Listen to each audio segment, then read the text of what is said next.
the street. Can't tell if they have it fun or it's bit too sweet. 4th of July. This ain't the 4th of July.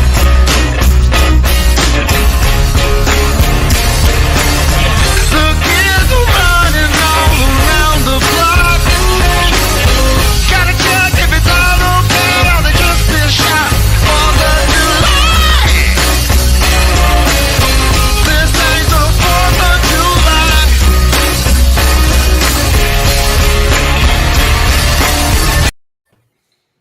Uncouth Radio. We are live. We are in the house, and the house is packed. It's so good to be back.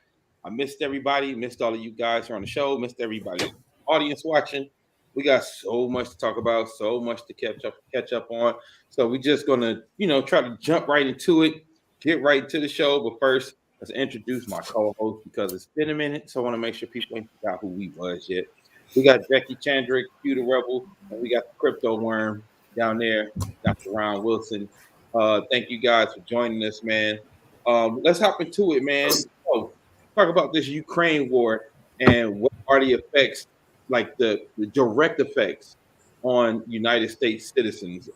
Quincy, I want you to give me the quick, like, technical rundown of how it's affecting us. And then Ron, I want you to give us like the real world day-to-day, how it's affecting us. Go ahead, Q.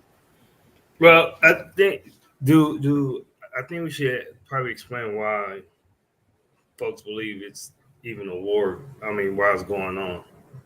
Yeah, go ahead. So, on them. You remember, it used to be the Soviet Union, and the Soviet Union was, a bunch of other countries, but Russia was like the head country of the Soviet Union. Well, in 1991, 14 countries dispersed, and they all became their own independent, state or independent country. Ukraine was one of those countries. The other countries, Poland, Romania, Slovenia, is a couple other places I can't really come to mind. A lot of them joined NATO. Ukraine didn't join NATO right away because at the time they had some type of, they had a different regime going on there. And so Putin has always wanted to get the Soviet Union back together. That's one. Also, he never wanted Ukraine to join NATO because then that put like American soldiers. It's really America's. It put other country soldiers, but it's really his concern about American soldiers, like right at the border of Russia, because right now Ukraine is kind of like Ukraine is kind of like in the middle of the NATO countries like Poland and the rest of those countries and Russia. If Ukraine joins NATO, then you have the United States right there at the border of Russia. And so that's was a thing that's the thing that Putin said that he was upset about that Ukraine was going to join NATO. So that's one of the reasons. I think his major reasons is he wants to get the Soviet Union back together. Of course, because it's Russia, NATO, United States. There's also always some political aspects of it. And that's why he had to figure out a way to try to weaken NATO, of course, and that's by removing the United States.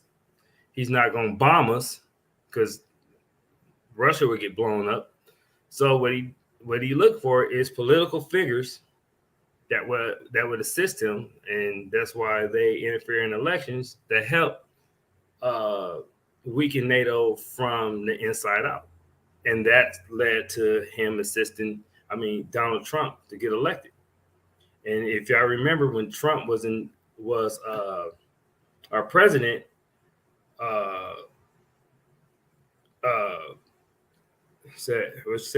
so why isn't he upset Poland and other countries? That is because they are part of NATO. So if he goes into Poland is on and popping. He could go into Ukraine because Ukraine is not a part of NATO. So that's why it's kind of like a real touch and go with the Americans being able to get in there or not, because they're not a part of NATO. The other countries joined, Poland didn't. Poland, Finland, and Sweden all didn't join NATO. And so he got Trump elected so Trump could weaken NATO. And that's why when Trump was in office, all our allies from, Germany, France, Spain, you go down the list, they all didn't like Trump because Trump was threatening to remove us from NATO, which he did tell Putin he was going to take us away from, take us out of NATO his second term. And that's what, Trump holding the defense fund from the Ukrainians. You remember the whole, like, if you find something on Hunter Biden, then maybe I'll pay you. I mean, maybe I give you these defense funds. All that stuff come into play. And so basically when people say, well, why didn't he attack under Trump? Because he didn't need to, because Trump was already weakening NATO for him. He didn't need to do anything. Trump was doing the work for him. And so I think he kind of I think Putin kind of miscalculated one, Ukraine's fight, and also he has united NATO, which wasn't his actual plans. And so now you kind of have like pretty much another Cold War somewhat, because this is not the first time America have assisted. And the hesitation with America helping is because last time America, you remember, helped someone fight Russia, and Ronald Reagan calls him a hero. That was Osama bin Laden in Afghanistan, when we was giving them weapons and all that stuff, and kind of doing like a lot of the same things that we're doing now. And that came back to bite us in the ass. So that's why, if you look at history, there's some hesitation. Also, people say, well, why America just won't mind their business? Well, last time somebody was invading countries and America was minding their business, America minded their business for 6 years until they realized dude was invading countries to get bigger, to get more powerful, to blow our asses up. And that was Pearl Harbor. That was Hitler. So if you understand the historical context of a lot of these things, a lot of stuff will kind of make sense. So when you have somebody, that's why America just can't, not do anything. I don't think Biden is going to send troops in there, because that's what fucked us up in Vietnam. You had America that was funding, I think it was the Southern Vietnam, Vietnamese people, and Russia was funding the North, because it was kind of like communist versus, the whole, Democratic Republic type of deal. And so, and then LBJ made the mistake sending troops in there, and that pretty much ended up being his legacy.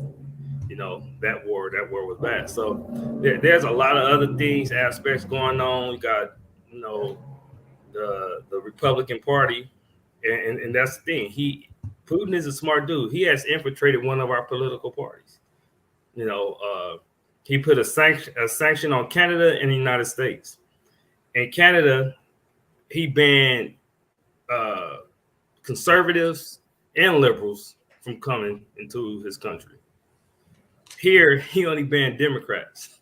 He didn't put no Republicans on the ban list into Russia. So that should be pretty much glaring. And as you can see, a lot of Republicans, and I've said this for a long time, Russia is what a lot of Republicans want America to be. It's a white, conservative,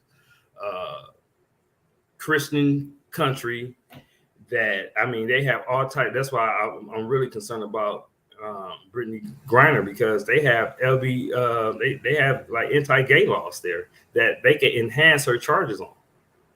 And so there's a lot of similarities. They got they whole propaganda, Fox News, Putin had banned everybody from Twitter. The whole country banned from Twitter, Instagram, Facebook, no social media. All they could look at is their version of Fox News. So, well, speaking of Brittany Griner, let me ask you this: why do you think there isn't more noise coming from America about Brittany Griner basically being a prisoner of war right now over there? I think that they don't want to call it that yet, but I think that's definitely what it is. But also there's I found out there's other Americans who are serving time in Russia,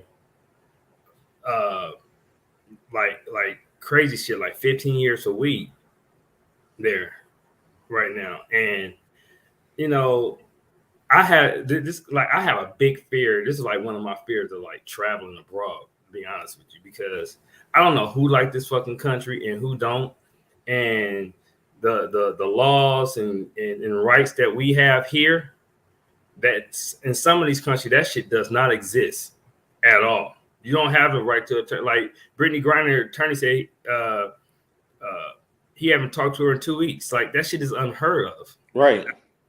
That shit is like unheard of here. So, especially if you're black, because them European countries are just as fucking racist. You remember, they brought the racism from there and brought it here. Right. So but I did, of course, this is definitely Putin's play. I don't expect like the government to say anything, because they trying to like not make the shit worse. Because I think by coming out and making it, threatening or whatever they're doing, that shit could make it worse for her. I know a lot of people say, well, why was she over there? She's been playing on the a lot of WNBA players, because they don't make as much money playing in the WNBA. They go overseas and play, and that's how they make they extra change. Like, she probably make an extra $100,000 by playing on the Russian European team. So that's why she was there.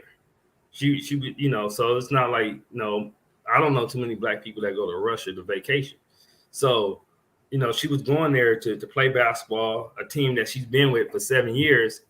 When Biden had told people, hey, y'all need to get out of there, her coaching staff was like, nah, Putin is not going to invade Ukraine. This, don't worry about it. Don't worry about it. And the shit hits the fan. She's trying to get up out of there, and then that happens. So just kind of saying prayer. But I definitely think she's a prisoner of war. I have no doubt that he's going to use her as a pawn. And it's, like I said, it's two other guys that's there that same type of deal, was going to the airport, snatched their ass up. They're two white dudes, and one of them is serving like 15 years for a joint. It's like some like wild shit. Damn, so, that's crazy. We haven't even heard about them either. Yeah, I mean, because like I said, Russia is a white conservative, like everything that the Republican Party is. That's like the entire country. Like every law, like I said, they got gay laws, like anti-gay laws. Sounds like Florida. Yeah. Well, Florida definitely heading that way. Yeah, it's like Florida on steroids, pretty much.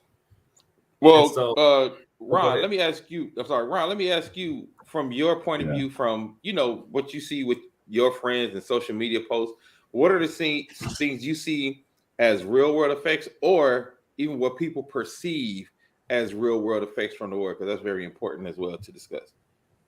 Well, I think the most obvious would be gas prices, right? I don't really think that the public really truly understands how gas prices works, how it's like a commodity and it's being bid over. Well, it's being bid as it comes over from wherever it's being delivered from. And so, but with this war, what we're starting to see is that the perception is that Biden is impacting, whatever decisions he's making is the one that's actually triggering and impacting the actual cost of gas. And it's pretty difficult to explain to people that don't really understand how money works, how that works. But ultimately, we're in an international market. And so pretty much anything that goes on in the world can impact our finances, be it gas, be it our economy, be it, real estate. There's a number of things that are intertwined in our finances. And so I try to get people to kind of, not speculate and actually learn about the speculators who actually do the gas pricing and as it's coming across. And that may be more where the mafia resides, in that sort of speculation sort of group of people that are bidding, and maybe there's some sort of conflict of interest intertwined. I read something today where China is actually partnering with Saudi Arabia now, I think, to get oil. They're going to try to supersede, I guess, what the U.S. is putting in place. And that actually can have a huge financial impact to the United States. If we lose some of those resources that we're partnered up with as far as trading with China. If you think stuff is expensive now, you just wait until sanctions and things like that go into place where we can't buy and sell from China, because right now China is basically what's keeping the American dream alive. And if they decide to say, hey, let's partner with Russia, let's get back with Italy, let's get back with all the old allied groups, let's make it happen again, we could end up in another world war. I see this Russia attack on the Ukraine as sort of like the first piece in a chess game. This is that just setting that pawn out there. Let's see what your next move is going to be. And so Putin's basically taking it's a strategy type of thing. So he's taking a little bit of his military force. He's not really expending much resources, but what he is doing is he's accumulating finances. So as you know, I don't know, a lot of people are aware, in Russia, the citizens have had their bank accounts frozen. And so I think there's I guess in a wartime stipulation that during a war, the government can freeze your assets. And now they're being limited to withdrawing. I think it's like $20 a day. From a crypto aspect, that's something that's really being highlighted in the space, because people are like, if this were ever to happen, let's say, for instance, in the United States, if we go to war and they need to use those resources to sort of fight in war, that's what's going to happen to our finances. So everyone in crypto is like, see, this is the reason we say you need to get your money out of the economy, because at this point, our finances are sort of dictated based on what some other idiot is deciding to do. And Putin, to me, is just working. I don't think it's just Putin. I think Trump might be in bed with them. We're dealing with the Koreas. We're dealing with quite a few countries. And I think the world is just looking to see like exactly what's going to happen from this, who's going to help, who's going to sit aside and just watch. And then as we sit aside and just watch, potentially they're going to keep attacking. And so this is honestly just the first step in sort of probably building a path to get where they're trying to go in the middle of Europe. And ultimately, he probably wants to conquer the entire Europe. We may have another Hitler on our hands. So I was watching George Stephanopoulos. I think it was his show or another one of the shows, and they were talking about where Putin gets his money from. And they were saying he's basically like the mob boss. He's Don Corleone of the gas industry in Russia. And he basically went to each of them, gave them a Godfather offer. Either you get on board, you get down, or you lay down. And they all got on board. And that now allows him to have the backing, the actual assets to sort of make these type of power plays. He doesn't really need NATO. He doesn't need some of the resources that people who are partnered up and have to do things together to do. He basically says, I'm going to take the entire Russian economy, all my oil money friends, and we're going to go ahead and do this. And ultimately, I think the attack may be financial. I'm assuming there's probably some resources down in Ukraine, some things that they need to sort of get to that next step. But keep an eye on this. If they can get through Ukraine, which is just like the door, that's the front door of getting to Europe for Russia. So once they get past the front door, then it's like all hell can break loose. And if the United States decides to sit back and wait, hey, I know you guys all hear me all the time saying I'm preparing to move. I'm just going to be moving around. I don't think we ought to be in war. And when I say we, I mean just Black people. But the United States has to fight. We can't talk all this shit about being a democracy and always being the ones that's supposed to set the precedents and kind of sit back and watch. There's Americans there in both countries. There's Americans on both sides. So America needs to do something. But what Putin did was wait till Trump got out to do this. See, what he knows is it would have been a whole different perception had Trump been in office and he tried this attack. So I think this was actually purposeful, his timing on waiting to Biden, because he knows the Democrats are going to do everything we can not to go to war. So that's going to allow him a little bit more leeway. And what it may do is spin the white Americans for that next election to start going back to a Trump who's going to be prepared to go to war. Because that's what these people want. They're bloodthirsty. They want war. They want to conquer everything. So prepare yourself financially. I just recommend you start putting your money in things that aren't just tied to this economy. Be it, it's hard to carry gold, but crypto is a great way to go about that. And that's kind of what we speak on. But as far as just a perception, Dame, it's a bunch of things going on, and I just kind of want to sit back and see where this is leading, because there's a bigger play at hand. This is just the first step. I agree with that. As far as the bigger play at hand, I think there's some things we don't know are coming down the pipeline. Chandra, I wanted to get your opinion before we moved on. Well, not even opinion. I know you had really looked into the whole gas prices thing. Could you, in layman's term, explain to people how the gas prices work? Well, I mean, just basically kind of to piggyback on what Ron said, we're all just hooked up in all the countries with our e-commerce, our trade, gas, all that. So anytime there's any type of movement within any type of country, negative, positive, the demand goes up, the demand goes down, it trickles down to us like immediately. So Ron talked a little bit about it from that aspect, but even from the aspect of what I was talking about earlier with China and COVID, how they were saying how because and again what you were saying with China and what they're trying to do with their power play, because they had such strict lockdowns and now they're having a huge surge, and they have a huge population and a huge demand for oil, fuel, gas, energy, all that stuff. What they normally are buying or what they're normally demanding is going down. So they're not requesting and requiring as much, like kind of how it was with us. Like in the beginning of the lockdown, gas prices were down. We were like, oh, gas prices are great, but we couldn't go nowhere. So it really didn't matter. So that's kind of the same thing. So it was going over $100 a barrel at some points. Of course, we're feeling it at the pump. So now it's underneath that. Like it quickly dropped. So they're saying that we should see some changes, but everything is just that's not even the war aspect. That's just another aspect of a country that's being affected more again by another COVID surge. So we're all just completely tied up. We're not independent. We don't have independent resources. There's only so much oil and gas we can get from Texas here in the United States. So we're beholden to Saudi Arabia and wherever else and all those other places. And we kind of have to deal with it because whatever resources or money, or I think it's more for I think for America, I don't know how much we have to offer. I think it's just more like, oh, this is America. So, we got your back. You know what I mean? Like, I think it's like more the powerful aspect of it. But yeah, that's pretty much what it is. So we're all just tied in. We're like kind of like what Ron was saying. When things are good, we may get some good. When they're bad, we're gonna get that too. So hopefully, just in general at the pump, we'll see some relief. But I want to make this final point. Okay, go ahead. From a political aspect, one, I want to tell everybody, if it's somebody that you need to follow on Twitter, look up on YouTube. The name is I just had his name on my mind. Is Malcolm Nance. He's a black dude. He was part of the intelligence. Everything he said was going to happen has happened.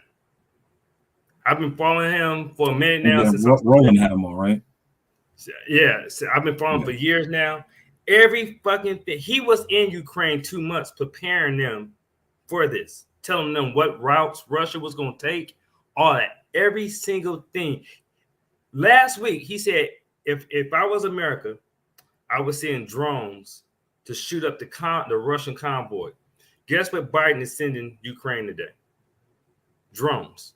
I'm telling you, everything this man has said was going to happen from how Russia was going to approach has occurred. So his name is Malcolm Nance. Follow him on Twitter. Look him up on YouTube. Ukraine. He talks about some other things too, just black issues, the Republican Party, racism, all that. But when it comes to this war shit, the man knows his stuff. Also, Putin is very in tune with our political atmosphere here. That's why he knows, oh, I'm going to help Trump get in. I'm going to send the hurt Hillary. I'm going to send Black Lives Matter, this type of stuff to black. Like, he's very well in tune. Biden approval rating was good until when? Afghanistan. So, of course, he's not going to have a war while Trump is in office. because it doesn't hurt Trump. He's well in tune that our midterms are coming up. And of course, he knows that Biden can't win in this situation because he's in the damn if I do, damn if he don't.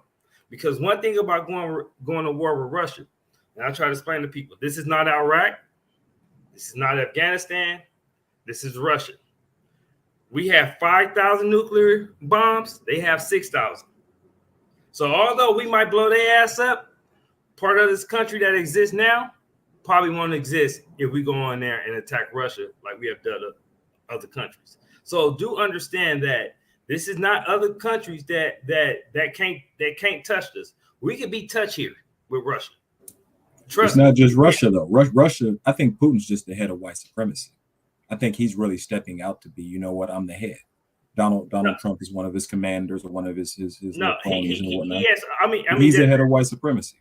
That has always been the style. But I'm just trying to, when people say, you know, why we just can't go in there and go to war, the difference is we could be touched here. One thing us as Americans, we have always have the privilege of, while our country is at war, our life stays the same.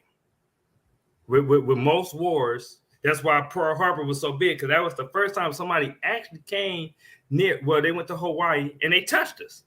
Well, Putin has sounds like warheads. Russia scares big bad America, huh?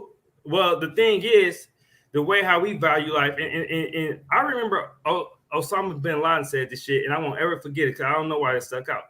He said the reason why America can win wars, they might kill more, but they value life more. So even though they have less deaths, it's still going to hurt them more.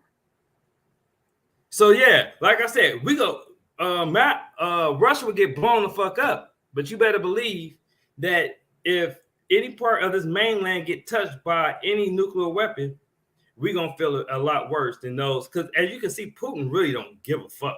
He has sacrificed.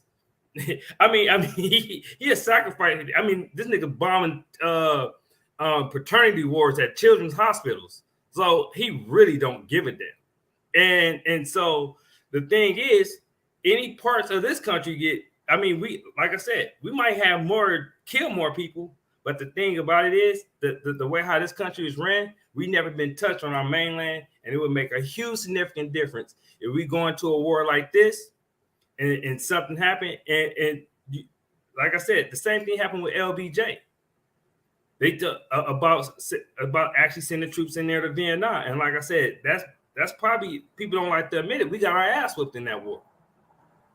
we got our ass whooped in that war, but it's different. That was still in Vietnam, and LBJ is still accountable for all those deaths that occurred. The difference is we can actually get bombed here. We actually dealing with a country that can send a bomb to Los Angeles. They can send a bomb to New York. They can send a bomb to Florida.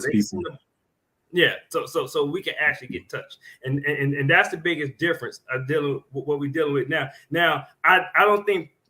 Well, I don't want to say this. I don't, because these motherfuckers are crazy. Because I think Putin has learned from Hitler that if you do touch us, that's going to be pretty much it. And so he do want to stay in power. So that's why I think that little bit of, like, I think he got a little bit of sense, because he do want to stay in power. What's the point of, like, bombing us if you know you're going to die soon right after? But I just tell you, it's not as easy when you send in, you know, people, kids and stuff over there. Oh, well, we just need to go to war. Motherfucker, this ain't Battleship. It's people lives that's going to be in stake. This country. Have we ever fathomed, though, that we could lose?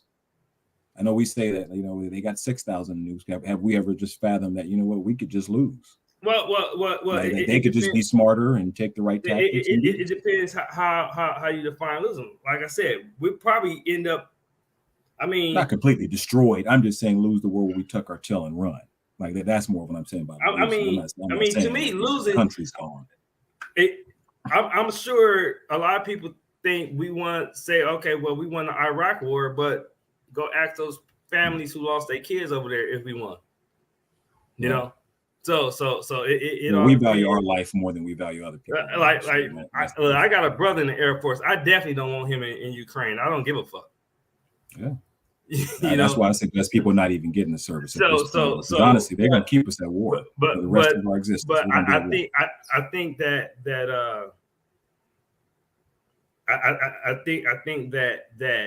I don't think he's that foolish, but I do think if he feels that America is closing in on him and it's about to be over anyway for him, I have no doubt he'll fucking nuke us in a minute.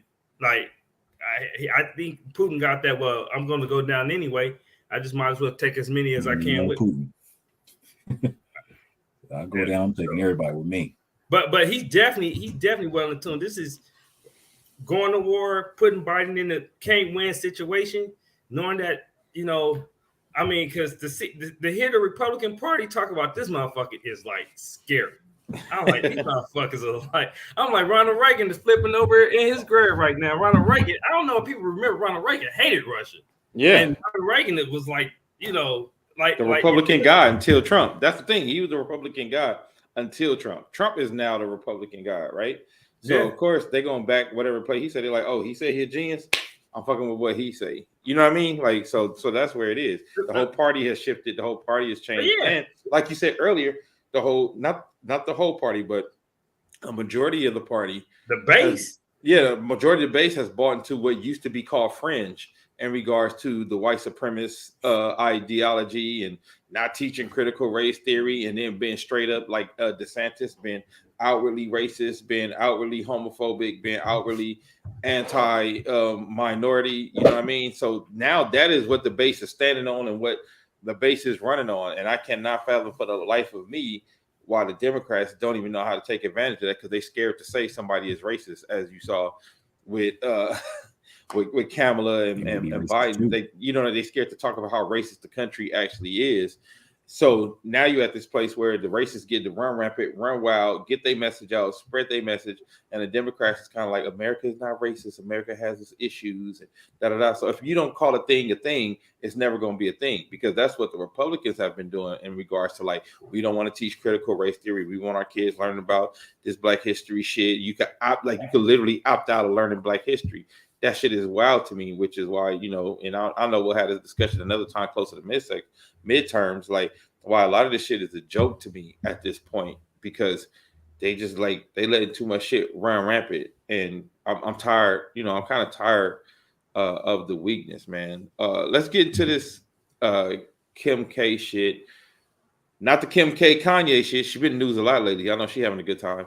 Not the Kim K Kanye shit, but she was on doing an interview, and she said women need to stop being lazy and get up and go to work. That's her advice for women if they want to be like her. I'll let you start, Chandra, because you're a woman. So from your perspective, how did you feel about her comment? You know, I really feel like she believes that. Like, I really feel like she thinks that people who aren't at her level, or you could get to that level, that you're not working hard enough. You're not, you know, I really think that they think that they are self-made. Like, you know, they really, you know, they really feel like that. And you know what? I feel like the insensitivity of it, you know, it's like you could have been positive. You could have just said, like, you know, it's hard for women. We have to like stick together. We have to use each other, empower each other. Like the tone deafness of it, because they really feel like they pull themselves up from their bootstraps and are these like powerful entrepreneurs. And it's really disheartening, because there are people who use them as examples of entrepreneurship when we all, and I'm not going to take away anything from what they do and how they got there, but don't compare yourself to someone who really was like baking in their kitchen by themselves and now have, you know, a shop because they've been working every day so hard. It's like the tone deafness of it is just appalling. You know, there are so many women we don't, and I don't know these people's personal lives. Well, I mean, kind of, because they put it out there. But it's a little bit easier for you to get up and go to work when you don't have to worry about childcare. It's a little bit easier for you to get up and go to work when you don't have to worry about car issues. It's a little bit easier for you to get up and go to work when you don't have to decide between the light bill and rent. The old part of rent that it's a little bit easier for you. So for you to tell somebody to get up and go to work, stop being lazy, it was just completely insensitive. And I'm very, the fact that she hasn't even come out and say, I apologize for that. To me, it makes me feel like, woman, what is your deal? You know what I mean? Like, tone deaf is beyond tone deaf. It's beyond tone deaf. And again, yes, the lack of awareness, the lack of just compassion for people who don't have things that you take for granted every day. And this is before you guys even became on the level that they are now. They still were well off. They still were living in that same area. They still weren't, she was not well off. They was rich. Okay. They're not well off. They was rich. Yeah, organizing Paris Hilton's closet for fun. Rob Kardashian, their dad was worth $30 million. So you've never been on my level to where, again, some women, especially in California, like I'm very fortunate. I don't have any children. So when I work and I struggle and I hustle, that's for me. I don't have to worry, so I would never compare myself to just in general, someone who does have to, y'all just get up and go to work and do what you got to do. Like you have 3 kids. I don't even have kids. I can't even compare myself on that level. So forget about the economics of it. Forget about all that other stuff. We are all in different situations. We all have different struggles. You could have been a lot more empowering to just, you know what? Let's empower each other. Let's encourage each other. Let's uplift our sisters, do the best that we can. And that's what that is. And I think I understand why people were offended. I don't really get offended because I don't even care. Like, okay. But I understand why people were offended because it was offensive to people who are working hard and who are, even for business owners and entrepreneurs who started their businesses in their kitchen and in their garages, in their living rooms. You know what I mean? That was offensive. Well, for me, it's a few things, right? Let's break it all the way down. One, this is one of those times where I'm like, that Kim Kardashian white woman slip out, right? Like when you see and hear shit like this is those moments when that white woman shit slip out. And then 2, who the fuck are you talking about? What women aren't working? What women, like, first of all, women are there are more women in the workforce than has ever been.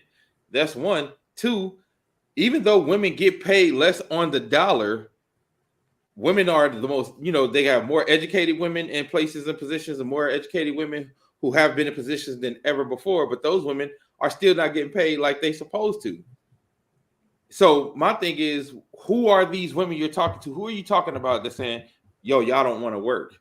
And what makes it disgusting to me is you saying y'all don't want to work when all your different companies are ran mostly by working class women who are only making enough to get by. Like you sitting on $1 billion and you're talking shit basically to the exact worker bees that run. You don't make apps, so you talking to the ones who run your apps. You don't make skims. So you're talking to people, talking about the people who make skims. Like you don't make all these different things that you're the face of. You're not the person that runs their day-to-day operations. You're not like, you know what I'm saying? Like you're not the CEO. Like when you have a clothing line, you partner with the place that already has infrastructure, already has and you know why you're able to partner with them? Because of the resources that you already have, because of the resources that you started out with. And that takes me to this idea of people talking about a meritocracy, right? Talking about a meritocracy in America. Like she should, people mad because she's talking about working hard and, you work hard and you get things is based on merit. It's not. America is not a real meritocracy. Never has been. Because and again, you talking about somebody who started with a 30 million head start. Somebody with a $30 million head start don't get to tell people who've been working all their lives, y'all lazy because y'all ain't. You know what I'm saying? Basically, y'all lazy because y'all just keep being poor. Stop being poor. You understand what I'm saying? It's like, if you don't want to be poor, just work hard. Like, yo, you had a $30 million. So it's easy to turn 30 million into $1 billion. And Quincy, it's funny you said that her dad was worth 30. But then after that 30, she married into Bruce Jenner's family and into the Bruce Jenner fortune. So you had it twice before you even started and got out the gate. And then I've talked about Ben Carson before, and he was the prime example of like a pull yourself up from your bootstraps type. But he's very much so like that, like, oh, everybody need, but you have to have, there's certain levels of opportunities that have to come that you have to take advantage. Everybody who was poor and works hard in school does not get the breaks to become a famous neurosurgeon. You don't get the mentors you don't get. So now it's the reality of everybody's opportunities are not going to be the exact same. We're not on the exact same path. We don't have we could be the exact same, but for some reason you got a lucky break. You met somebody at a gas station, you met somebody, saw your podcast, and now all of a sudden, you are over here and I'm still right here. So everybody is not on a level playing field. That's the thing. Like, no matter what. So he's very much so like, oh, we all can be rich. We all, no, that's not the case. Because if everybody was that 1%, then there would be no 99. That doesn't make sense. Everybody, unfortunately, no matter how hard you work, your American dream is going to look different than everybody else's. So people who are up there, for some reason, they feel like, okay, I worked hard and I got here. And again, not to take away from anything anybody did or didn't do or whatever, but you cannot compare your reality with someone else's. And it, like you said, you're telling these people who come to work every day, leave their kids with sitters, do all these things. Oh, you need to work hard. Never. All you do is put on the skims. You're the face of these companies. You are the name. You know what I mean? Other people don't have that. So, that's why the insensitivity of it, to me, I wasn't here for it at all.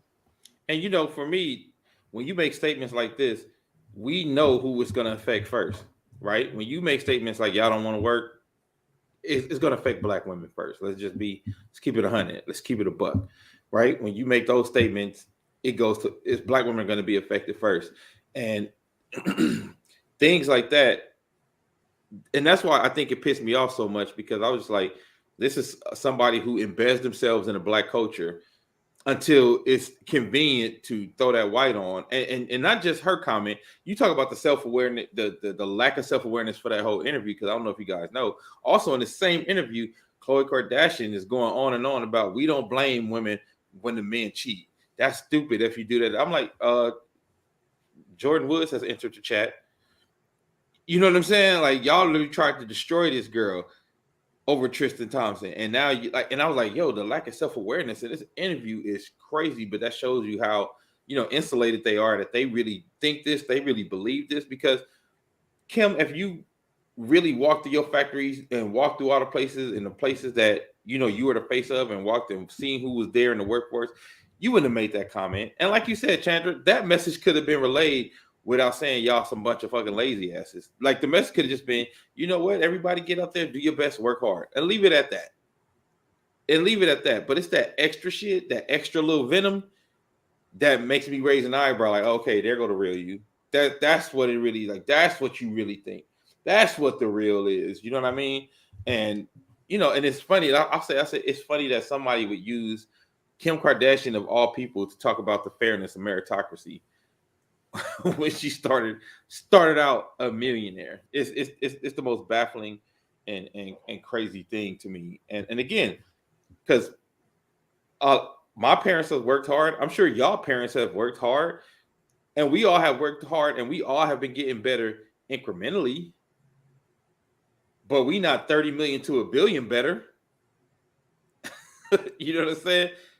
Like, I don't know, man. I'm not gonna spend a lot of time on that. I mean, some of the hardest. Add something too, thing. Oh, yeah, please go ahead, Ron. No, go ahead, Shan. Ladies first. No, the only thing I was gonna say, just to piggyback on that, some of the hardest working people we know, like, work hard, one job, 20, 30, 40 years, maybe a second job, comfortable, maybe. So it's crazy. But no, what I was going to speak to, and obviously, I don't really need to speak to the, I guess she's the master splinter king, Karen of them all. But what's really striking to me is that this conversation should be led away from her to in my opinion, to Black people who act like this. Because there was a post today, and it kind of just dawns upon me that we have Black people in our community that have this same type of disconnect, that feel that, just hard work and all this type of stuff, it got me where I'm at. And that's going to make things change. And I just attempt to pose to Black people, especially because to me this is bigger than Kim Kardashian. That you sometimes take yourself out of your own shoes sometimes and have a bit of empathy for the fact that we just haven't had it long enough to have an understanding of what we need to do to move forward. The lack of compassion from people who have healed is very astonishing. I'm a person that has gone better, like lost weight, done things to work out, but I do not throw those things in people's face to say that, hey, I did it, you can do it. People have to understand that there are things going on individually in everyone's mind, in their life, in their finances that don't allow them to do what everyone else does. And I hate it when I hear us doing this.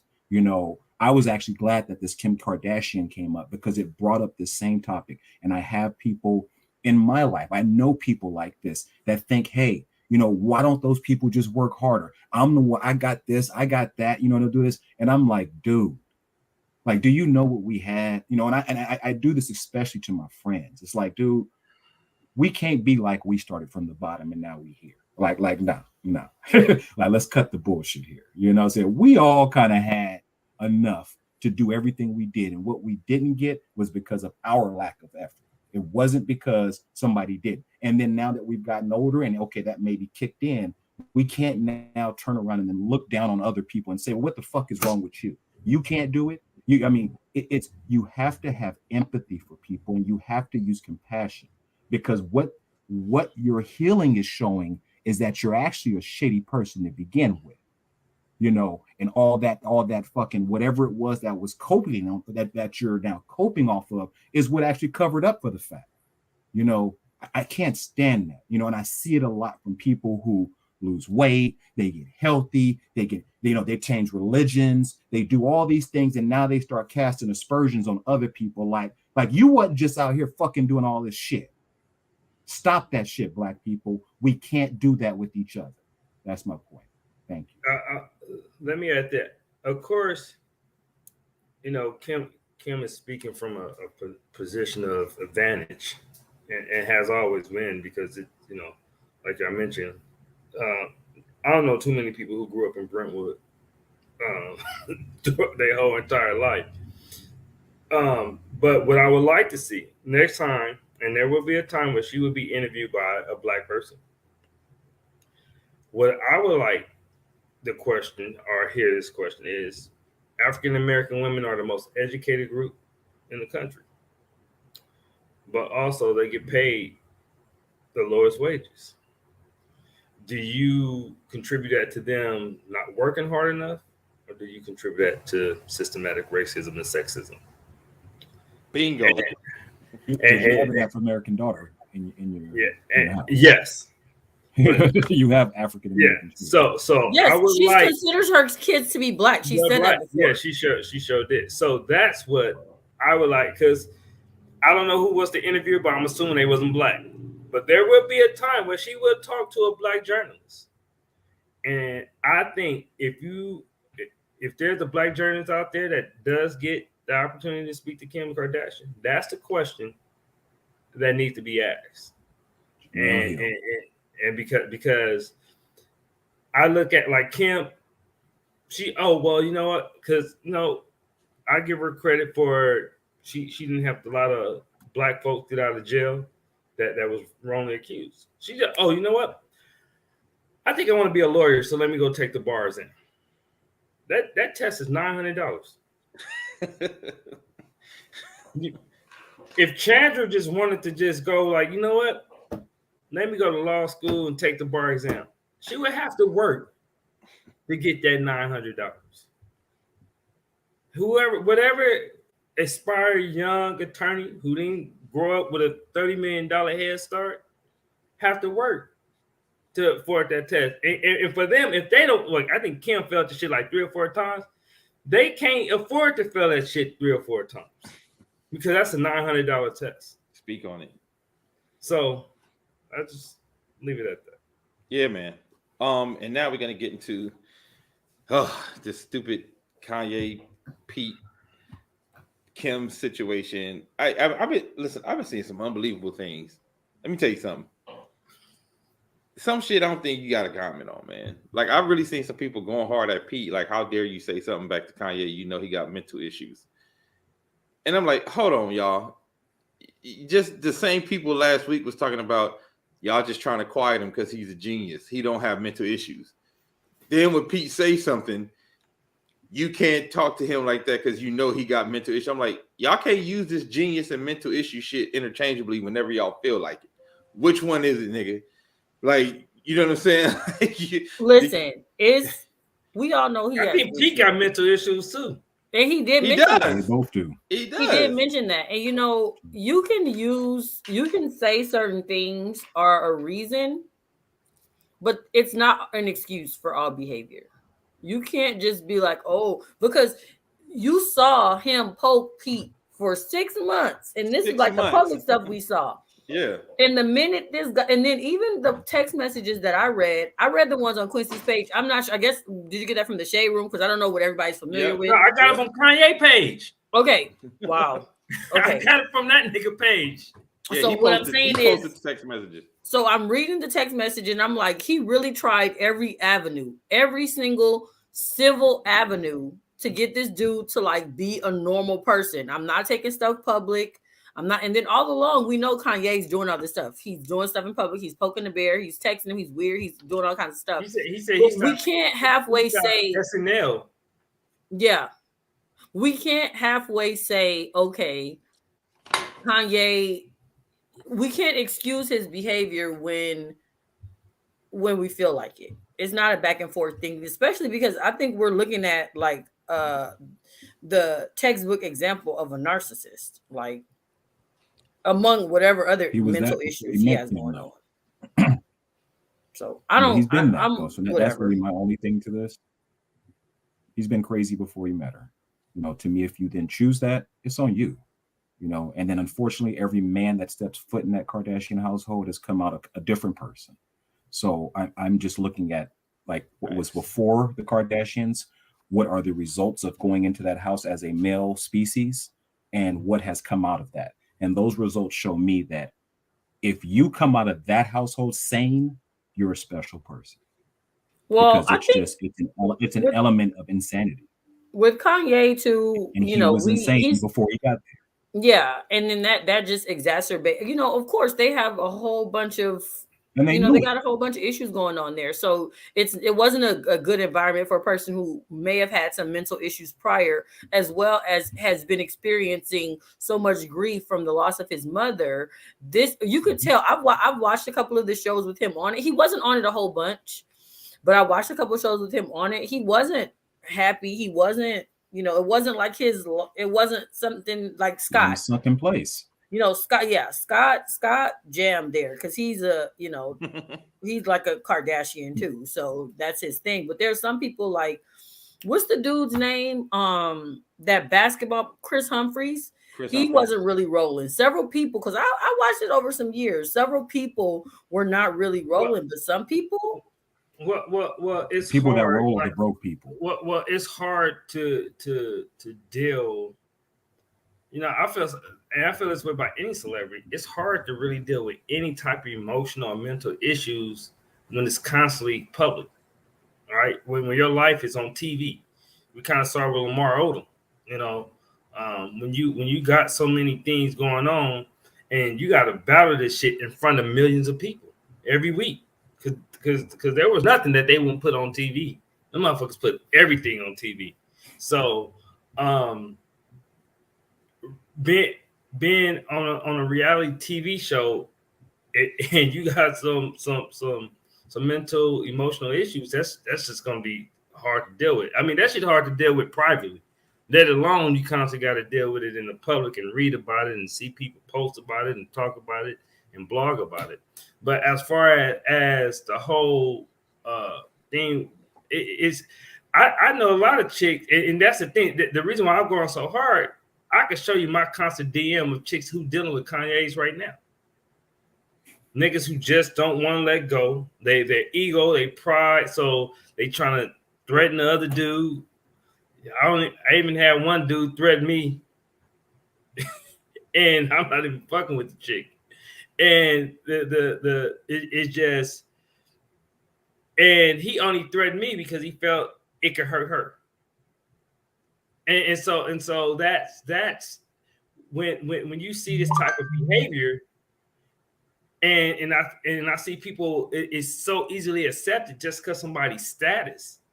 I think it's kind of more of my issue with the situation, because like DL Hughley said, if this was one of us, it would be a fucking restraining order, all type of other shit, and people be talking about us. They wouldn't be in comments praising this type of behavior when a dude is looking for every fucking avenue to control this woman's life just because his ego can't take the pride that she said, fuck it, I gotta move on. And I don't think it's cool. And like Dame said, you can't sit up here fuck with a man for 6 months and he don't say nothing, and then when he finally poke your ass back, you play victim. Like that's the most annoying shit ever. You literally made a video about killing the dude. He literally made a video about killing the dude, and the dude just poked at you just a little bit, just gave you a little taste, and now you're the victim. And the whole shit about my kids, you know how many times people break up, all of a sudden their kids become so important to them. That shit is old. I don't want that nigga around my kids. Nigga, you haven't seen your kid in 6 months, and all of a sudden you care about when she like that game is so old, or vice versa with women. You know, I don't want her around my she been doing my daughter's hair, so get over it. So I mean, it's just the games that he's playing, but also he's reckless with this threatening people. He put DL's address on and he better leave DL alone, because DL is a real LA nigga for real. Yeah, I've been trying to explain to people. I have to explain to some people. Like, damn that comedy shit. Let me tell you something. That nigga was a blood. Me and DL I'm gonna say me and DL are like cousins on my dad's side. I know who DL knows. You know what I'm saying? I know who got DL back. You better leave that nigga alone. Who he knows? Yeah, I was gonna say. Yeah. I mean, that's the man Eddie Griffin. Eddie Griffin got some real soldiers. But look, that's why when I had when I was doing security, they gave me a choice. They said, "Hey, do you want to go and be with Chris Jenner, or do you want to go be with Kanye?" I said, keep me away from that nigga as much as possible, because I already knew the way his narcissism, his attitude. This dude really think he's a fucking god. I don't know if people were like he's really think like that's why he changed his shit to Jesus, because it's close to Jesus. Like, he really believed this shit. So I didn't know him when he was normal. I guess back in the day, I guess that's when Dame probably met him. But the person I was around, there's no way I could function around somebody like that. Shit. What's funny was I was around him before and after. You know what I'm saying? I got to see, like, I don't know if anybody's seen the Genius, his documentary, the Genius documentary. But if you watch, there's a scene where he comes in and he's showing everybody the different videos from Jesus Walks. If you listen in the background, there's some horns recording in the background. That's us. Okay. We was in the studio with him that day, and he was coming because we was actually recording next to him. Like, we was recording in the room next to him. It was Kanye in this room, us, Pharrell in the room next to us, and then up front it was Robin Thicke, all in the studio for like 2 weeks. So we all got kind of tight. You know what I mean? Because you end up be around each other every day, all day and all night. So we got tight and was like, oh, woo woo. And every time we would see Kanye, be like, what's up? Da da da. Then we went on the Sprite Liquid Mix tour. He came on one of the dates to like do a couple songs with the Roots. And we're like, oh, what up, yay? And he's like, what's up? And we're like, oh, remember, you know, I'm such. Yeah, I remember. I was like, oh, okay. You know what I'm saying? Like, well, I was like, and then he calls everybody's a pawn, where this nigga was the ultimate pawn last year. You know, the reason why he ran for president, because that was a strategic move to take the some black votes from Biden and the reason why he got caught up with campaign finance issues, because they tried to hide the fact that Republicans were supporting his damn campaign. So that's more of a pond than any fucking thing I've ever heard of. So it's like this dude is all over the place. And like I said, look, we all been heartbroken. Niggas and done some wild shit. I ain't gonna lie. I've had my moment, you know, but I snapped right up out of that shit too. And well, you know, somebody made an interesting point, Quincy. Somebody said what we witnessing is he's having his first teenage heartbreak in front of everybody.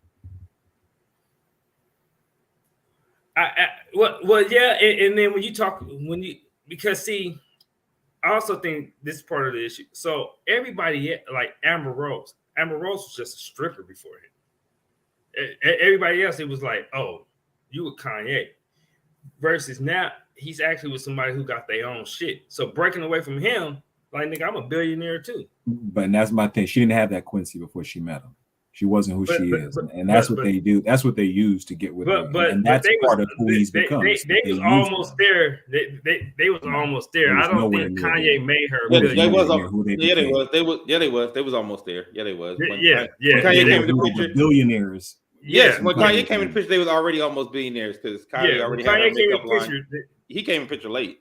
Yeah, they was already heading there, and so I think the fact that it's just a chick that's like, hey, you know what? I got my own money. I really like. I don't fucking need you to survive, bro. I'm good. No more. That shit is a shot. And I know regular niggas like that. They with a chick, you know. They control her through her dependency on them, and then when she finally get her shit and break away, nigga don't know how to act. And it's bigger than Kanye because like I said, I know some women who dealing with Kanye's, and I just don't think that shit just should be accepted just because somebody got some hits. Period. That shit is not cool. And you can't sit up there and continue. I'm glad Pete finally said so because you can't sit up there and continue to poke at a man. And I think at some point, at some point, he's gonna come back at your ass. Yeah, man. Well, let's go to the next thing, man, because we kind of talking about Kanye and Pete and mental health. I wanted to talk about Naomi Osaka and what's been going on with her. Excuse me. I don't know if you guys have heard, but she was playing at Indian Wells. She got heckled by somebody in the crowd. And she said, it took her back to watching a video of Venus and Serena getting heckled, and it just got to her. It broke her down. Now, those of us who follow sports know that this isn't an isolated incident for her. I think for the past maybe 3 going on 4 years, she has been having a lot of emotional breakdowns, and she has been withdrawing from a lot of tournaments, and she has been, having issues with the press. So I want to talk to you guys about that and what you think about that, because from my estimation, I said, look, she's made a lot of money already in tennis. If this is something that's emotionally taking its toll on her like this, I personally think it might be time for her to retire for her own mental well-being. Chandra, didn't I say that last night? I probably damn near said that. Yeah, we were talking about he was asking me what the topics were. We were briefly talking about it, and I know people have their opinions about it, of course, and we can kind of like microanalyze it. But ultimately, I think in sports, and when you're in the spotlight, everybody's not gonna be gracious and loving and kind words, and it's not gonna be all foo-foo and rainbows. Well, of course, in anything with anybody, when you're doing well and everything is great, it's happy. You feel good. In times of adversity, sometimes I think to me the bigger conversation is the upcoming generation and the way that they deal with negativity and adversity. I think with a lot of social media and different things like that, and the emojis, and we can, put a sad face, we can put a thumbs down, we can block, we can this, we can that, and we don't deal with the emotions as adequately as we should to move on. And because of that, I fear that a lot of our future generations are going to be like this. They said something mean to me, so I'm going to like break down.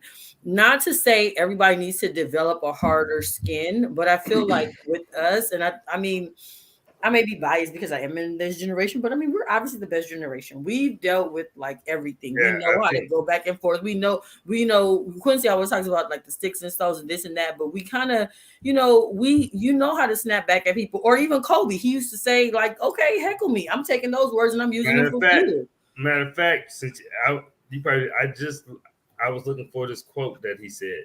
He said, "Haters are good problems to have. Nobody hates the good ones; they hate the great ones."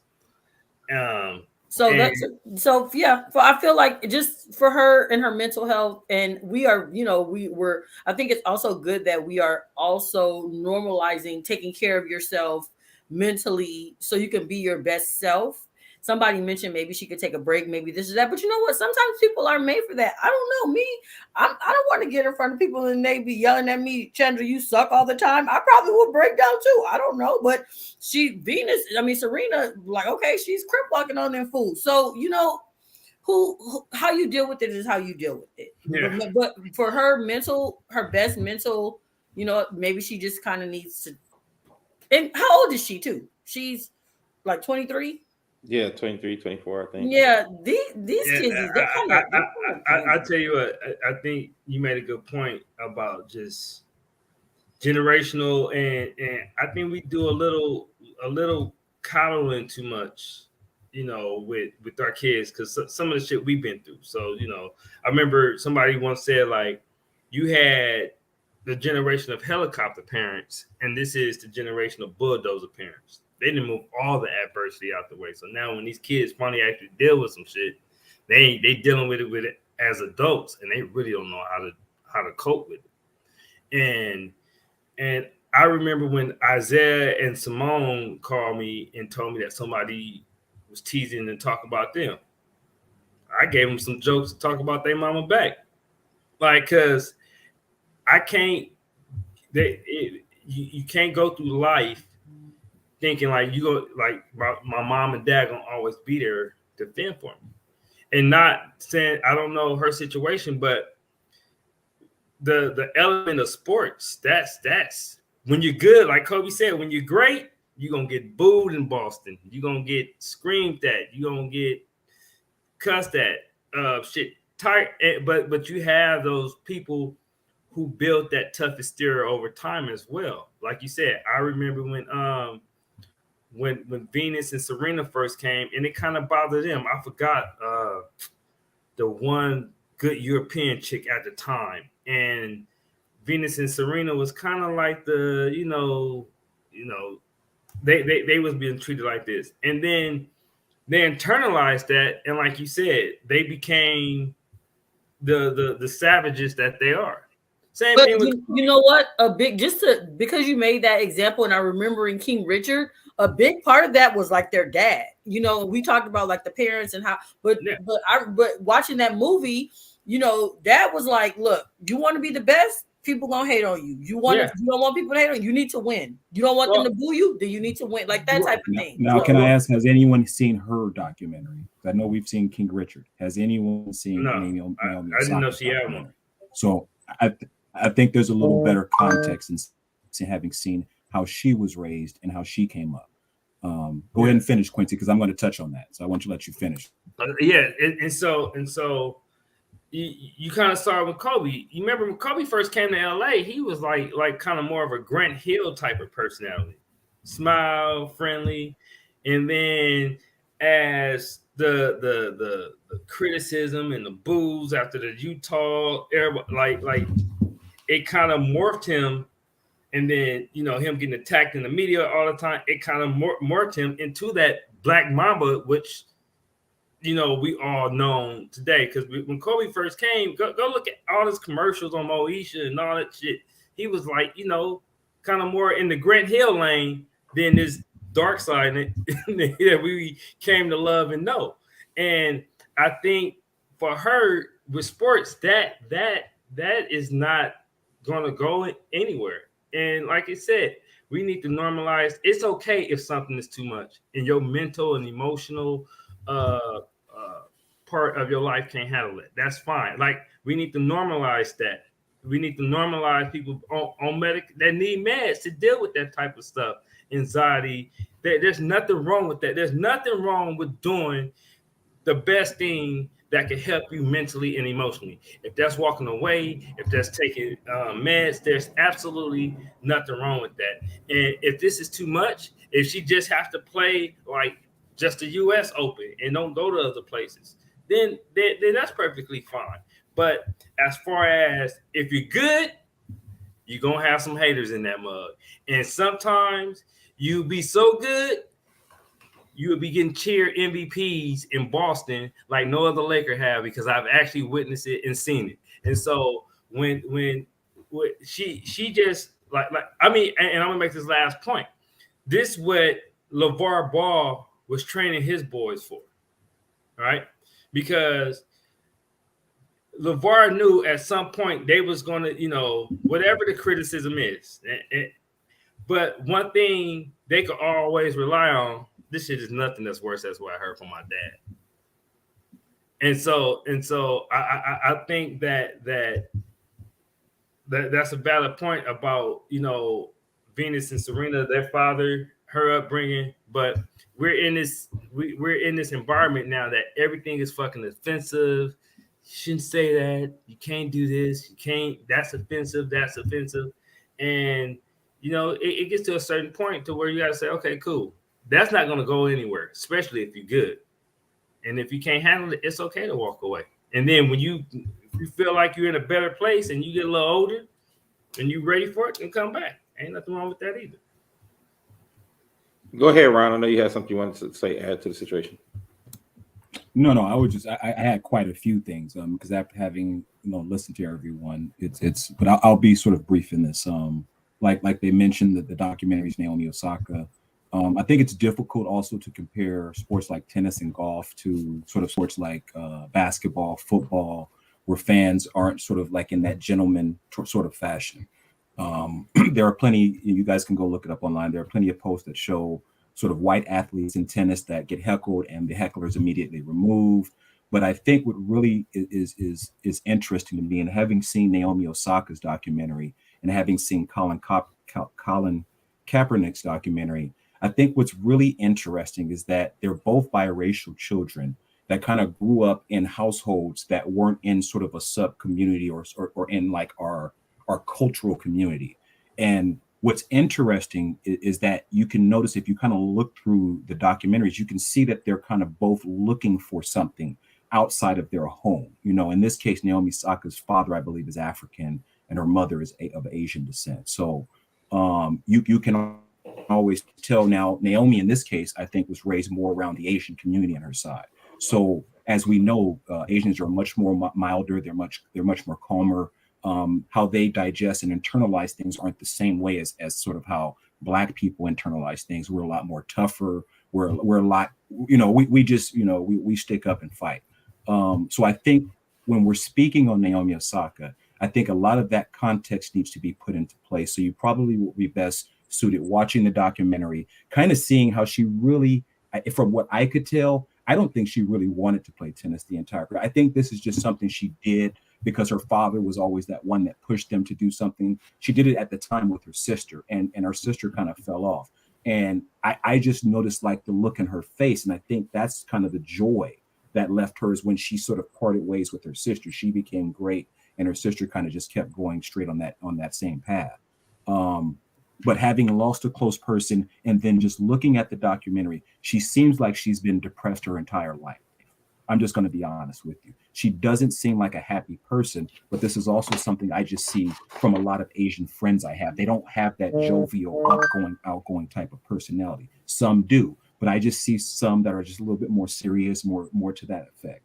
Now, in this case, with the, we're saying, she needs to be tougher and stuff. So I had this conversation with Cam. Wait, hold on, real quick. I was gonna say, I'm not saying she needs to be tougher. I'm saying if she can't mentally handle it, yeah, she should walk away. I don't want her to, get tougher. I don't want her to cope. I'm not saying none of that because that's not my place. I'm saying, Well, what I was tying in with if Kaepernick it's on that what, game, go ahead.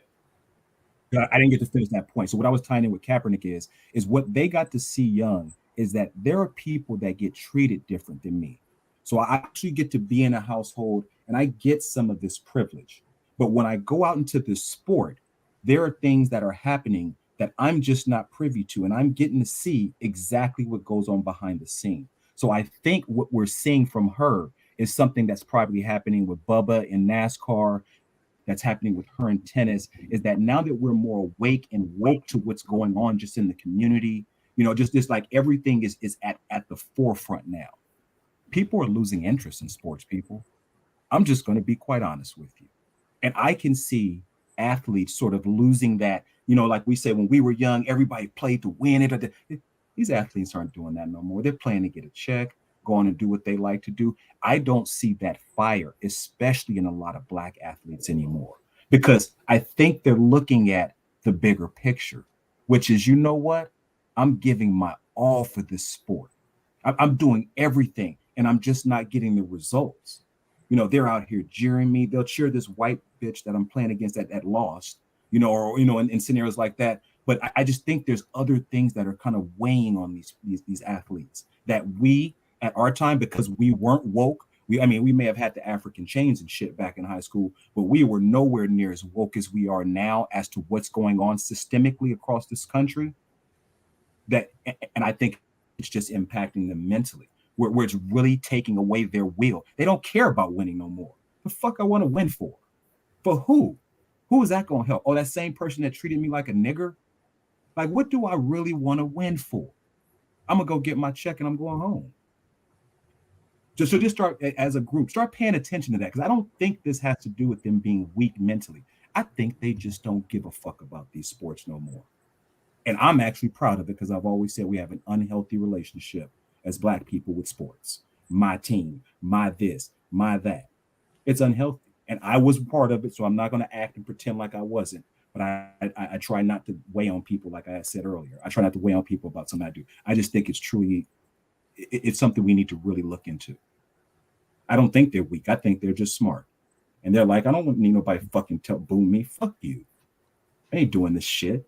And I think that's actually stronger than sitting there taking mental abuse and punishment like we've always done. And then we take that home and our family gets it. Everybody else we love gets the brunt of what we had to put up with in life. It's time to go home. And they're doing that. This is just what I think, and just my opinion, though. Quincy, you got any last thoughts on it? Nope. Chan? All right. Well, yeah, we'll leave it there. And I get some of what you're saying, Ron, about probably real world shit is creeping in, and making them not care about it as much. I also get that. But then on the flip side, like, because there's shit like when Westbrook was like, oh, they disrespected my last name, calling me Westbrook. Like, Nick, you could pay the $144 million. I don't want to hear that. I'm shit. not even talking about Westbrook, bro. Oh, I'm just saying, but that's I love what Westbrook's doing in the community. So I me too. Of course.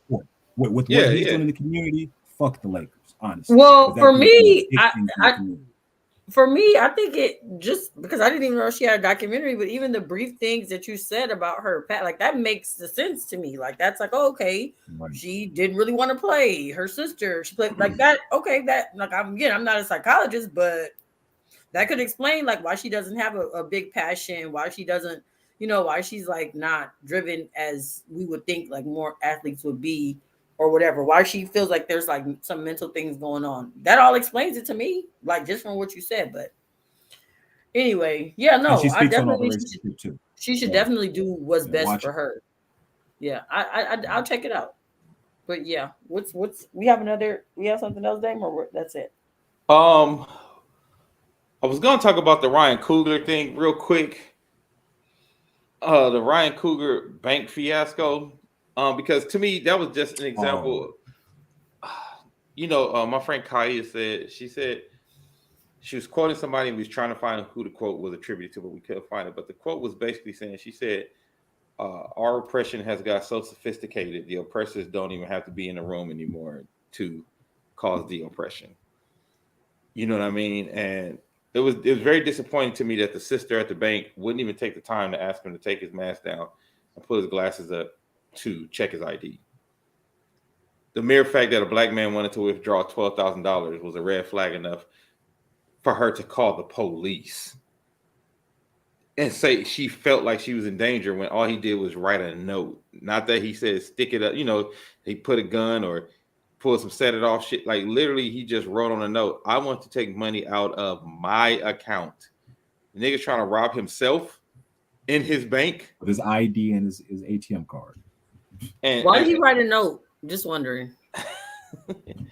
But after the note came after he already, because anybody who banks at Bank of America know, even to get started, you have to input your ATM card to get started. So your account shit gonna that's pop the up. problem from the gate. He banks at Bank of America, so That's so we what I don't thought even too, Shan. And I wonder, because Ryan ain't talking about it, did they say they're gonna fund his next 5 movies or something? Because he been real like, it's all good. hopefully It sounded like she just she saw a note and panicked, you know, because I'm sure throughout their training, and you look at training and movies, all that shit is all about, you know, the dude coming there with a note, I'm robbing the bank. okay.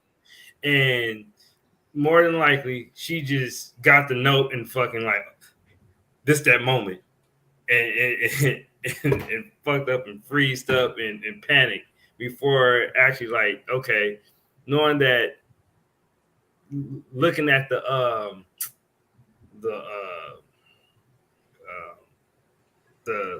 common sense aspect about the situation. Like sometimes you could be so routine. Like I've seen police officers search people in like bikinis and shit because your mind is so fucking routine of doing something the same exact way. You're like, dude, you're literally searching a woman in a bikini. She don't where she hiding stuff. She's not hiding anything. In the string? Like check, because it's so systematic. And I think what happened was, like I said, they probably have all like hundreds of training notes and the basic common sense elements, like him having his ID, him putting in his PIN code. She just saw a note and fucking flipped out.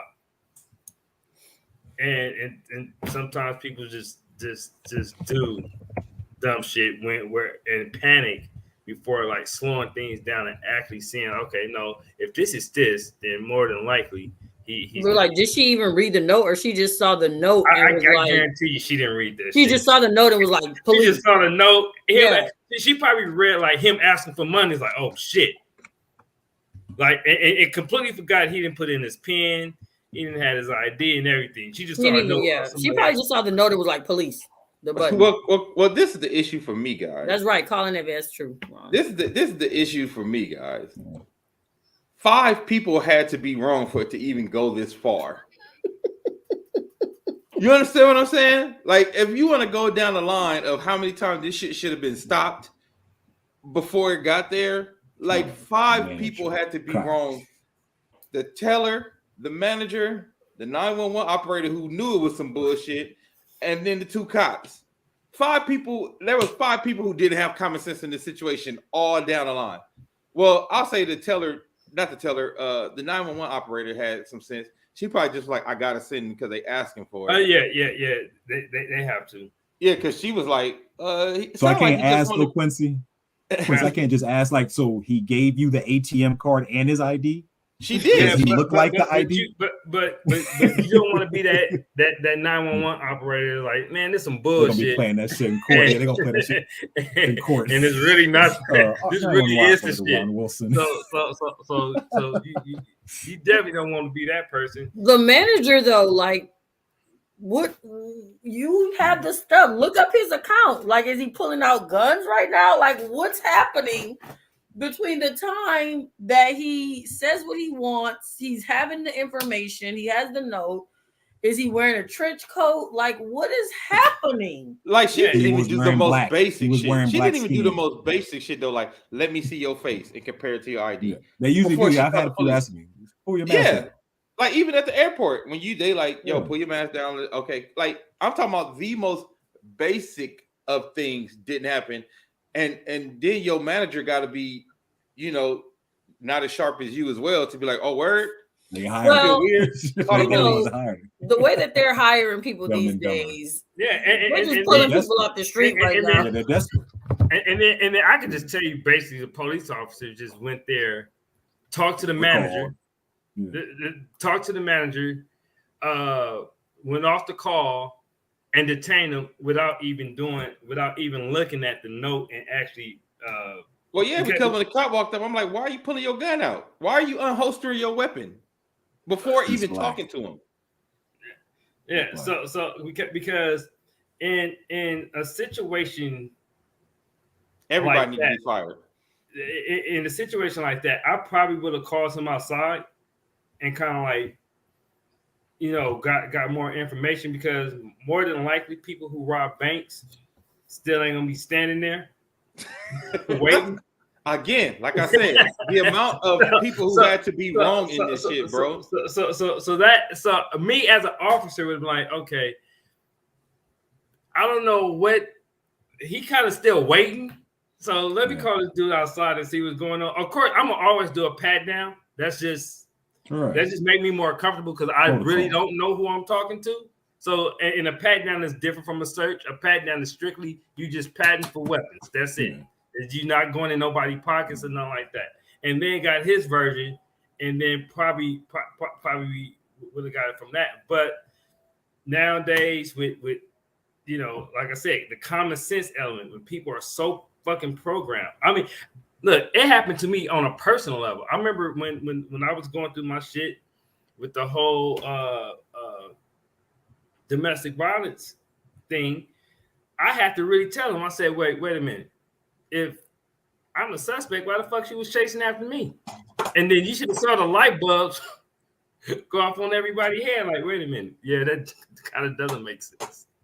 Like, you don't chase after the so-called abuser. So, it does make sense. Yeah, it doesn't make sense. Like, nigga, she was running after me. I wasn't chasing after her. She's running after me. And so, but they were so like, in the structured police mode. You have to be the suspect. The woman has to be the victim, and people get caught up in the lack of common sense in that whole situation was crazy. Everybody need to be fired, like Dame said. But what I would just advise to people. Yeah, it was a 25-minute wait. People, like nobody robs a bank and wait 25 minutes. 25 minutes, yeah. Cause I would have felt like, damn. Yeah, I would have rolled up like, damn, he's still here. Like, this nigga is a persistent bank robber. Like 25 minutes? Like shit. Patiently waiting, like I'm gonna Like graciously waiting, like I'm gonna get this bread. The getaway car still running 25 minutes later, just with your hands full, right. Like what bank robber works 25 minutes? Like this nigga, and then fill out the bank form. So just call in advance. If it's over 10K, just call in advance. Let them know. They may not even have it, to be honest with if you. you need more than $10,000. Yeah, just to be honest, they may not sometimes have 10K. So call them. I had a homegirl who worked at a bank, and she worked at where like some celebrities we go to, and they had a person designated specifically for like celebrities. Like, like that's who. Like private bank. They come in, hey, I'm getting ready to come take out, because it was always alarming when somebody like this, somebody come and ask for 50,000 and it's like, oh, this shit is kind of weird. But that the bank actually has somebody designated for certain people. They knew their code, they knew the person, and because They even had it set up to, like, let's say if like you holding Shaq hostage or his kids hostage and he taking out money, there's certain codes that he would give the bank teller, let them know, like, hey, I need some help. They got my family somewhere and I'm taking this money out for a reason. Like it was like that detail. So it seemed like Bank of America need to get on that program. Yeah. All right. Before we get out of here, we got a DM today, Shan. We got a DM before we get out of here. Do we want to do the divorce one or no? Yeah, fuck it, do it. Do it. Man, Okay, need I'm some, just gonna need some hope. I'm just gonna give the basic story. I guess there was an older man. He got married to a younger woman. I think it was like 20 years his junior. She was 20 years younger than him. So they had like this happy life for 20 years. And then I guess she decided that she wanted to get a divorce. She went to divorce him, and she found out that they were already divorced. I guess a year into their marriage, they went to the Dominican. Was it the Dominican Republic? Yep. Went to the Dominican Yes. Republic, and he divorced her. Now I looked up if you can divorce people without the other person knowing. I guess I don't know if they publicize it, but I guess there's been stories about it, so that seemed to track. So he divorced her, and they were not married the whole time. So people were saying, of course, he was wrong because she was married to him. Oh, and when they asked him, why did you do it? He was like, because I knew she would eventually divorce me. Now, I personally feel like he's sort of the GOAT. I mean, like the future predictor, he was right. Because if they would have stayed married, she would have got everything she wanted. Everything would be fine, the whole time, and she would have never known. But the fact that she wanted to divorce him and probably take it for all this money, Just what all the wedding chapels in the DR book right now. it didn't work out I'm for him wondering, like like that. all these So, planes going to the DR. Hey, I think that man is brilliant. Man, I think he is the oracle. Nick saw the future. He's Thank in the, you. he's He in is the the future. one. We ain't. Okay. And he knew the game. He was one of the few dudes who married a young woman knowing what the game was, the end game. Mhm. He didn't Exactly. he didn't fall for that. We gonna be in love. He didn't fall for that Anna Nicole Smith shit. Or he didn't even he wasn't even doing the prenup. He was like, I'm just gonna divorce this fool, and whatever Right now. happens. I mean, because if you think about it, it's true. The only way she would have known they were divorced is if she tried to divorce him. If they Right. stayed married and she was happy the whole time. I mean, of course, it's scandalous like that. he But divorced I'm her on the also- honeymoon. Didn't he divorce her on the honeymoon? They said they had like a trip was or a something honeymoon. like that. Yeah, it was Yeah, very that's- soon that's after they a got dope married. There, a honeymoon, boy. That's a cold player there, boy. Well, she had Oh, yeah, 20 yeah, years yeah. with him, so That nigga was 5 Man, steps.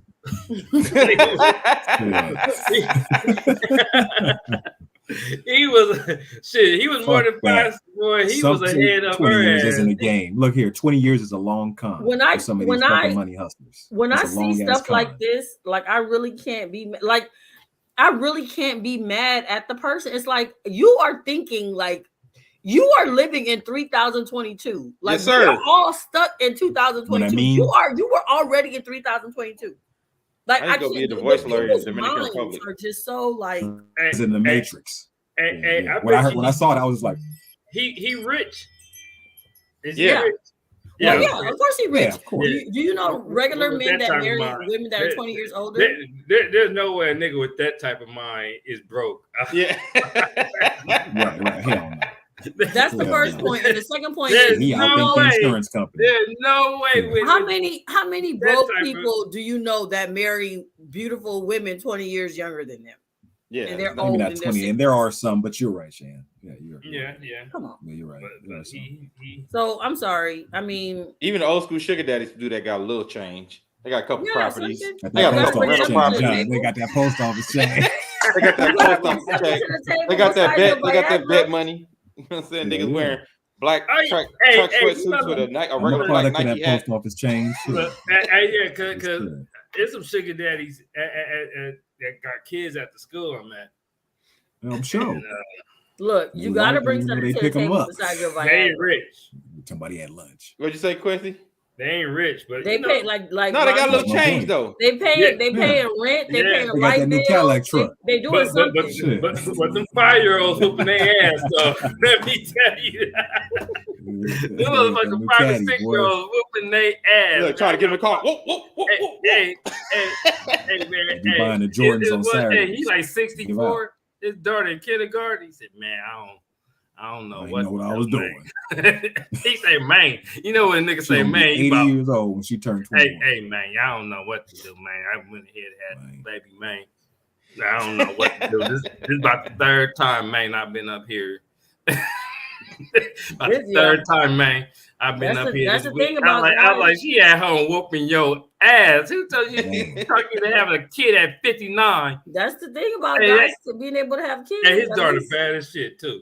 They be bad She bad. Yeah. because Hey, they have an look, old person. So yeah, look, they gonna be Look, bad. look, I had to get on her. I was like, look, if you don't listen to it, because how I found out I fucked up because I was like, look, you gotta listen to your papa. She's like, that ain't my papa, that's my dad. Oh shit! Yeah, don't assume. So- Casey. I didn't know. so- Fucking so- plenty of so I'm times like, look. assuming. No recess Yeah. time, you don't listen to your to your dad. Paw, He's paw. like, he like, thanks, man, for talking to her for me, man. I just, Appreciate I it, just man. don't know. I Buy just you don't a know what to Coors. do, man. I was like, he's like, yeah, man, I got this head. Shit, I got a 35-year-old, I 29. I said, and nigga, and fucked around and you got a 5-year-old, bro. Like, I almost Kids thought is that looking nigga- at him like, and I almost thought he gonna be like, man, I ain't gonna be here too much longer anyway, man. Right? yeah, shit. I'm gonna leave everything I got. Cause I was like, dude, what are you gonna do? Like junior high school? No, fuck that, 5th grade.